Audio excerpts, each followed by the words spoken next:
The football kickoff. With Sky. Watch every single live Premier League game on Sky Sports, BT Sport and Premier Sports.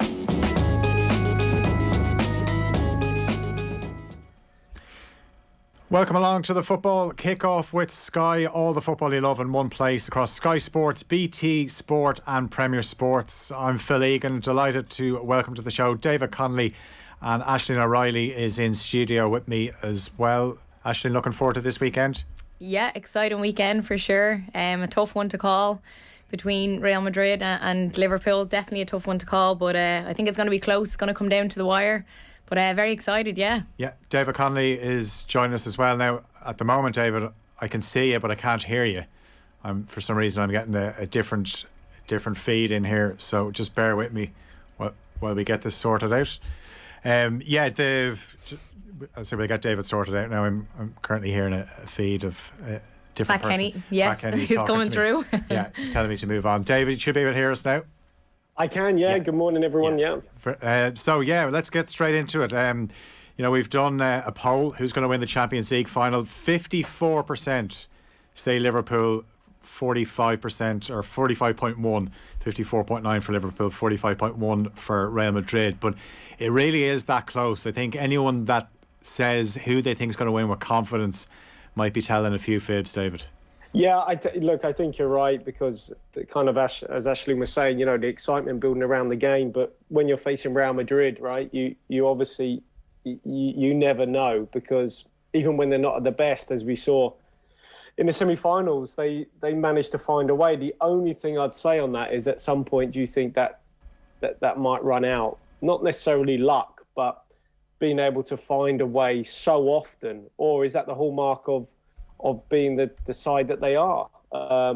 Liverpool are in a much better place than they were in 2018, than they were in 2019. You got to remember, all those years ago, that was the first time they played in the Champions League. Now, obviously, they've won it. They won the league. They do have injury problems, which I think will have an impact. I think he does have selection calls, which I guess we'll touch on in a bit.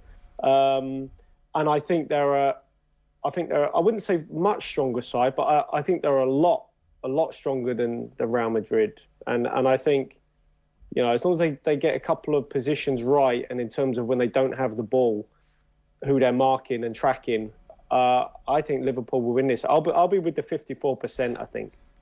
Yeah, no, it is a tight one. Actually, the thing about it is, if you're Liverpool, and even if you make a good start or you're winning, you know that this Real Madrid team, even if you're a couple of goals up, and they've proven, obviously, against PSG, against Chelsea, against City, that you cannot put them away. They just seem to be so hard to put away. The only thing is, all those turnarounds have come at the Bernabeu. Yeah, well, you can't be complacent going in against Real Madrid. No way. They're 13-time champions for a reason. They know how to win. As we said, some of those games have been really tough for them. People were sort of saying during the week that they were lucky enough, and I was like, lucky? How would you be lucky against Man City, Chelsea, PSG? And as you said, that they came from behind in a few of those too, and that shows great character and shows a really good team to be able to do that. And I think they need to start strong. They haven't been starting as strong in some of their games, and I think that's going to be important for them. Because I think if you let Liverpool get a lead, it's going to be tough. But I think around the middle, I know we're going to get into it, around the middle is going to be a good battle. I think that's a position that Real are pretty strong, and they could dominate there, and they're going to pull the strings there. And look, that could change things altogether. And once you get into a Champions League final, everything changes. There's massive pressure there. They have a lot of experience there too, so you never know what's going to happen on the day. No, I think that's it. We don't know. I think one thing, David, we're going to be very interested in, though, is the team selections, because it's something that we just touched on there. Liverpool, the word seems to be that Fabinho should be okay. Thiago was back training yesterday, which was what we were told on Wednesday, that he'd be back training yesterday. Now, most people would say the first choice Liverpool midfield includes Fabinho, Thiago and Jordan Henderson. So if he's got players that one went off last week, the other didn't play last week, do you start both of them? Yeah, you do, yeah. This Champions League final, yeah, you absolutely start them. And I think they will, if they're 70% fit, they'll play. Because look, when you play football anyway, by and large, very rarely are you fully fit. And I imagine plenty of painkillers or whatever, and they'll get out there if they're fit enough. I think the midfield is certainly the area that he has decisions to make. I think he's got a choice to make at the back as well in terms of Matip or Konate. But I think if Fabinho is fit, I think he plays. Normally then, what would Jordan and Henderson do? Because that squeezes sort of Keita out. But I think if Thiago's fit, it'll be that three that you mentioned.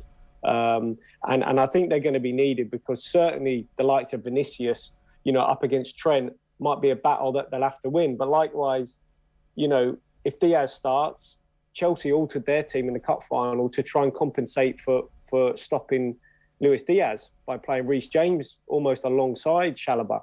So there's a few things that Real will have to do as well, I think. Yeah, you've also got memories of Carvajal against Mbappe in that game at the Parc des Princes, and he got absolutely roasted. As somebody who used to play as a right back, my heart went out to him. But every time Mbappe got it, he targeted. So surely Luis Diaz has to start then. Yeah, I think he will start for that reason. Because when you look at the cup final, I know he did fatigue a lot, Luis Diaz, and he has played an awful lot of football in a short period of time, like Salah and all these. But look, nonetheless, I think if Carvajal and Mendy are the two fullbacks, I think they're top players, obviously, but we're talking this game, I think Diaz and Salah out wide with Mane through the middle. That would be the front three that I would pick. Yeah, would you go along with that? Yeah, absolutely. I think Diaz has to start. I think he's so influential. He's brought such a freshness and just so creative on that left wing. I love watching him play, and I think he's been a standout, and I think he'll thrive in this type of environment in such a big game.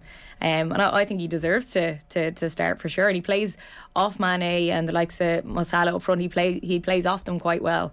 And he's not afraid to go himself. And yeah, he's so creative. But I think he absolutely deserves to get in there. Yeah, I think, David, the only thing Liverpool haven't done in those cup finals against Chelsea is score a goal in normal time or in extra time, and it's not as if they haven't created chances. And I wonder if they did score early or got a breakthrough tomorrow early, that things could click and then all of a sudden the goals start flowing. Yeah, look, you might be right. I mean, the cup final, they started off like a house on fire, and Diaz should have scored, to be honest. I mean, he had 2 or 3 really good opportunities.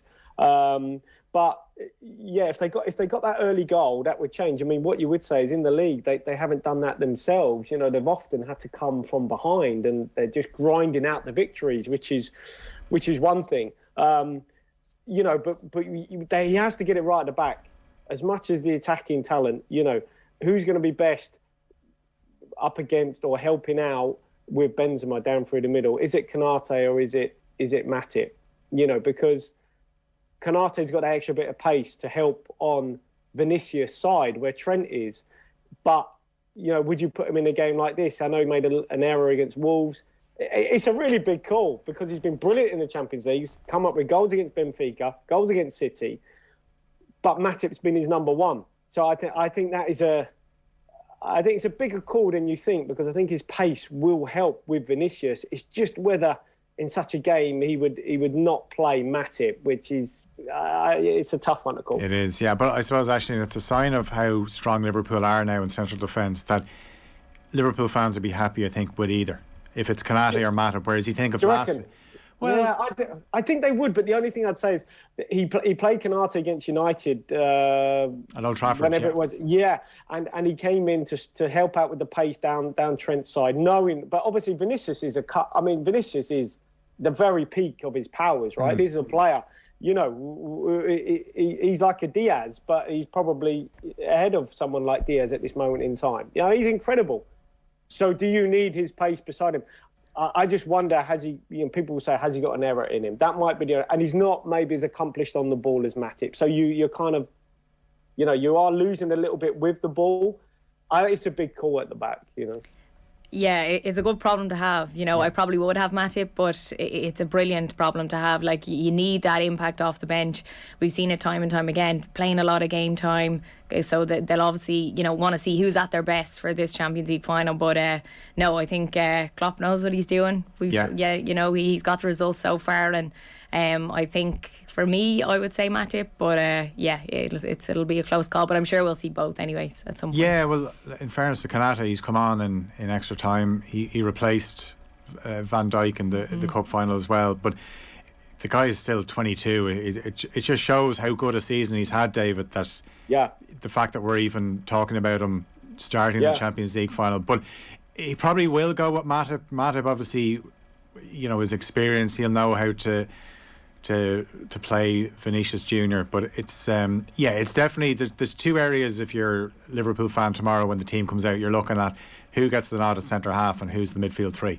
Yeah, that's right. Because look, you give anyone in the middle of the park, Modric, a bit of space, or any balls wide that are coming in the box. We've seen Benzema; he's brilliant on the end of crosses. You know, so you know, I know Konate's big, but it's just marking in the box. There's so many little nuances to the game which, you know, can be exposed, and you know, just switching off for a fraction, which is the big call with Konate or Matip, but. I think it's going to be a very close one, but certainly at the back and in midfield. And you would say, look, would he play a Firmino, for example? I doubt it. I think the front three picks itself. But I think, interestingly, which you probably wouldn't want in a final, he's got question marks right through the spine of the team. And if you're Jurgen Klopp, it's probably not ideal, but it comes back to the programme that Liverpool have had, right? And I know he's got the squad now, but centre half, centre mid, and arguably centre forward. You know, I know Mane's going to play, but you know, right through the spine, there's a couple of decisions to make. Yeah, and Aisling, one thing is, and he's done this very well throughout the campaign, 5 substitutes, which we know wasn't the case in the Premier League. It will be next season, but Klopp has used his bench very well. I think of the Inter game at the San Siro where Inter were on top at the start of the second half. He made 3 changes and it just changed the whole game. He has that. Yeah. He's so prepared. Yes, absolutely. And I think if it comes down to the grind, just when we were talking about it there, David, like if it comes into that sort of game, I think Real Madrid will be on top in that terms. You know, like if they're having to fight coming down to the end of the game, I think that's where they'll really shine. So I do think he'll have to get the calls right. But the bench is so strong for Liverpool, and we've seen it time and time again. They're making such an impact when they come on. Exactly what you want to see.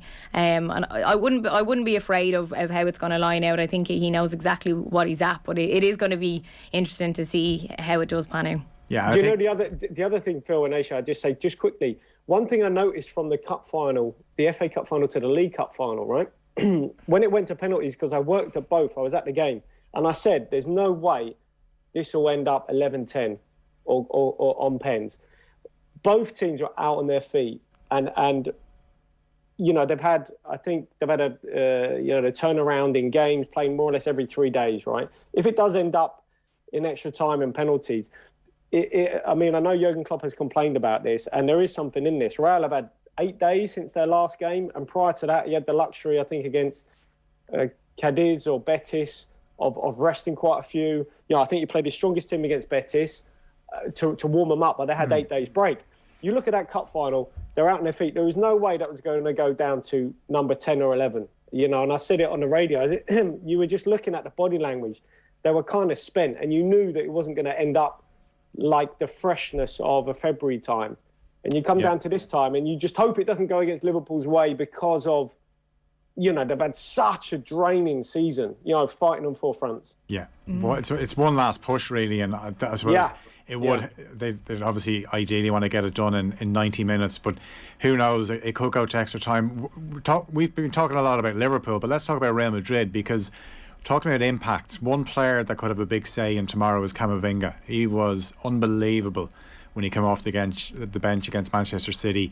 Just that energy he brings, and he definitely changed how things looked for Real Madrid in the second leg against City in that midfield area.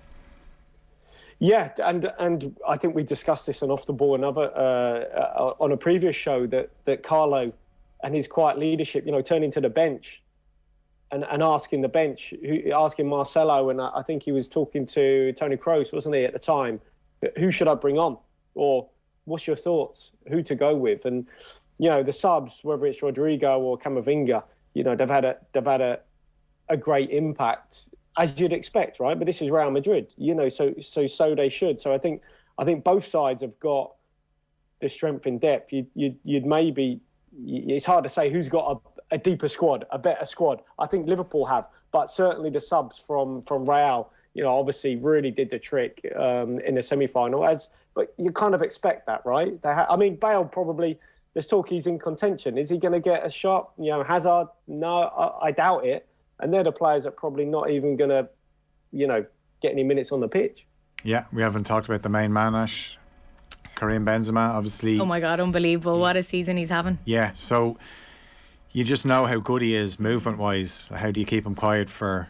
Yeah, that is the task that Liverpool have. It's incredible the way he's playing at the moment, and if he's on form and he is seriously tough to stop, you know, then you could really see Real doing this. Modric as well, midfield, and that's going to be a really good battle in there.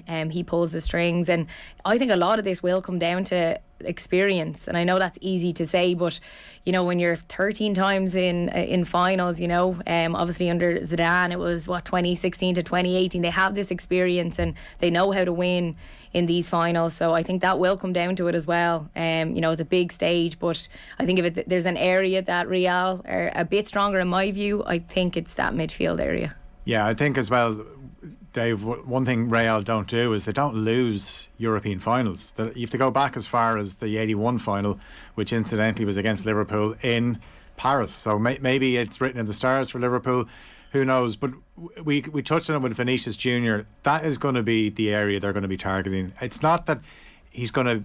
It's the space in behind Trent Alexander-Arnold rather than if he actually gets to take him on one-on-one. We know Alexander-Arnold is going to go forward. That's what he's told to do. So it's that space, it's that ball, whether it's Modric or it's Kroos pinging one down that side. And if Vinicius Jr. gets a run on Matip or Konate, whoever it is, then the danger signs are there for Liverpool. Yeah, they are. You know, because Liverpool's defensive line is so high. You know, when you watch them live on a massive pitch, more often than not, they've got it right. And that's credit to all the work on the training ground. They've done brilliantly on that high line. But you know, we did see against Chelsea that Chelsea got in quite a few times in behind them as well.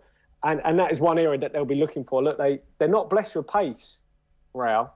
They're not blessed with pace, apart from probably Vinicius Jr. Valverde's pretty quick, but barring that is Benzema marking in the box, and it's the cute and cleverness of Modric and those in and around him. And then it's trying to force Vinicius down the outside and having enough pace. If he goes down the outside, you can match him. You know, Trent doesn't have the pace if you force him down the outside, but then he can't let him come infield because, like we saw it, he scored a great goal against Sevilla. I mean, he's so talented cutting infield. So it's a real challenge how they stop the pace of Vinicius, because that high line, if they play with such a high line, then you know you think that there will be opportunities for him, Vinicius. Yeah, you're going to be watertight in midfield with that high line. So you're leaning towards Liverpool? Me, yeah, I'm leaning towards Liverpool, absolutely. But obviously, you don't discount Real. And even the teams they've beaten on the way here. I mean, I think Ashim was talking about it. You know, Chelsea, PSG, you know, Man City, they've had a much tougher route. They've had a bit of a longer, more relaxed build-up, I think. Plenty of R&R. And obviously, they know they've been in this position so many times. But I think Liverpool... I think they've got the better team. Yeah, what do you think? I think on paper they absolutely do, don't they? Like they look like they've the strength and depth within their squad. Such a strong team. You look at Klopp, the character that he is, how he manages them, how they speak about him, all these things, even off the pitch, that transpire onto the pitch. They have it all going for them at the minute, but they've had a long season. You know, really have the FA Cup, the Carabao, they lost out the Premier League. They've all these, you know, big moments. They want to add, they want to come back from the Premier League. They want to add to those other trophies they've won.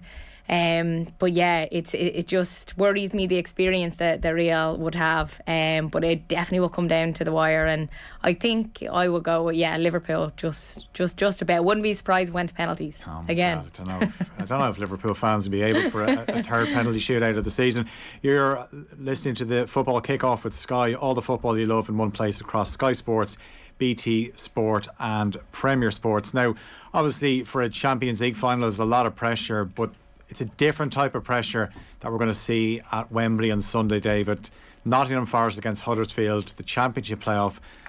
When I watch playoff football, there's just the drama it brings. It's a different type of drama. It's almost like there's a desperation. It's what's at stake. Well, you know, we've just spoken about the Champions League final. It's obviously the biggest prize in European football, club football. But the prize of getting to the Premier League and what that can do for the finances of a club. And you look at Forest, obviously haven't been there since 1999. Huddersfield were there a few seasons ago. This is going to be a tense one on Sunday afternoon.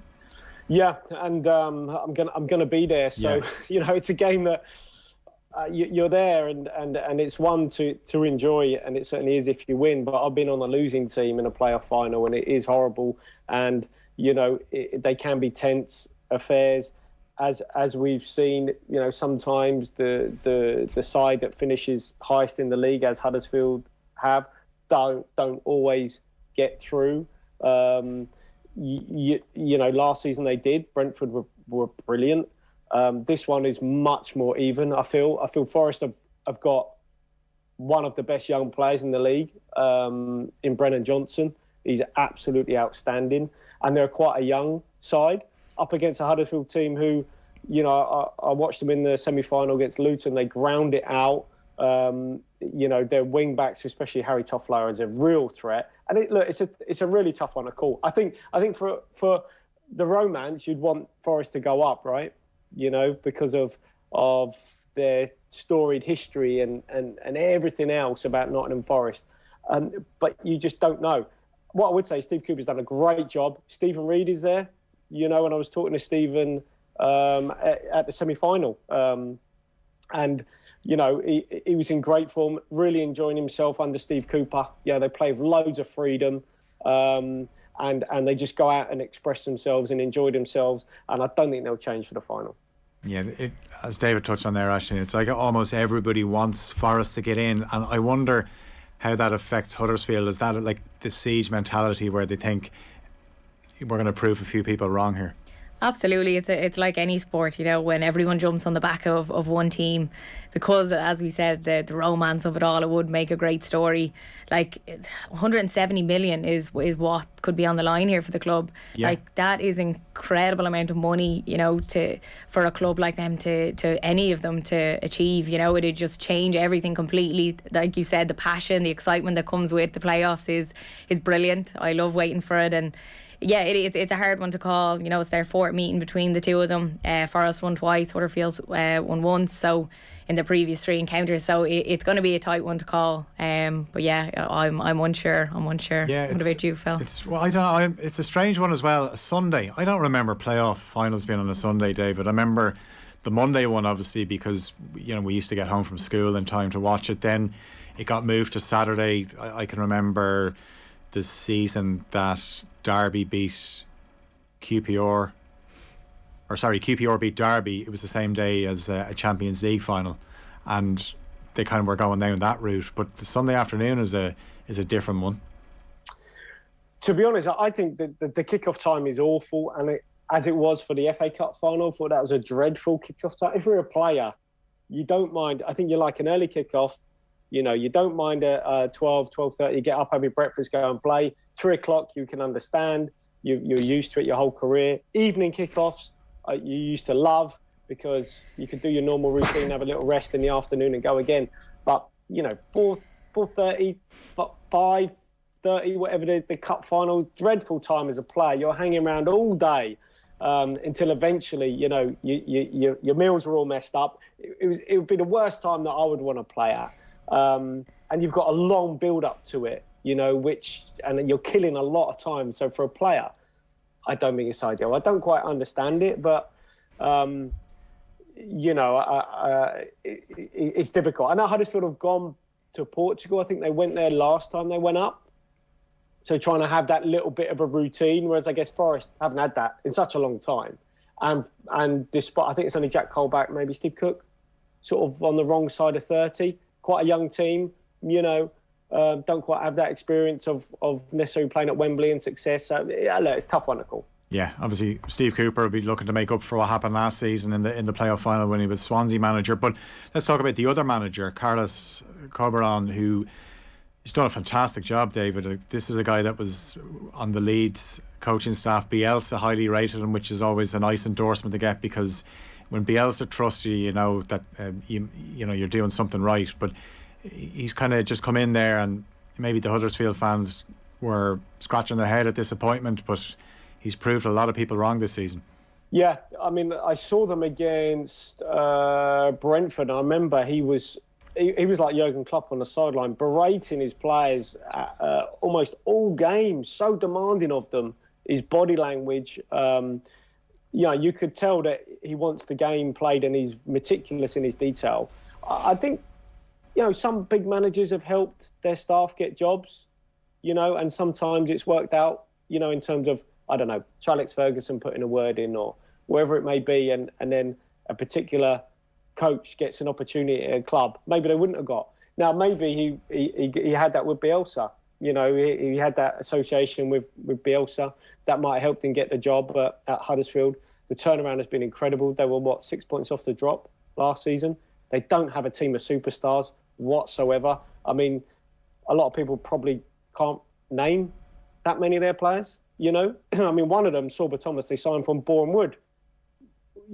So and he's been their best assist maker. So they've got a director of football in Lee Bromby, who's done brilliantly. The former player was at Sheffield Wednesday, and they've unearthed like a few gems, and done really well with their recruitment. Nichols coming in. They've signed players from NK Dons for nothing, and to be where they are has been superb.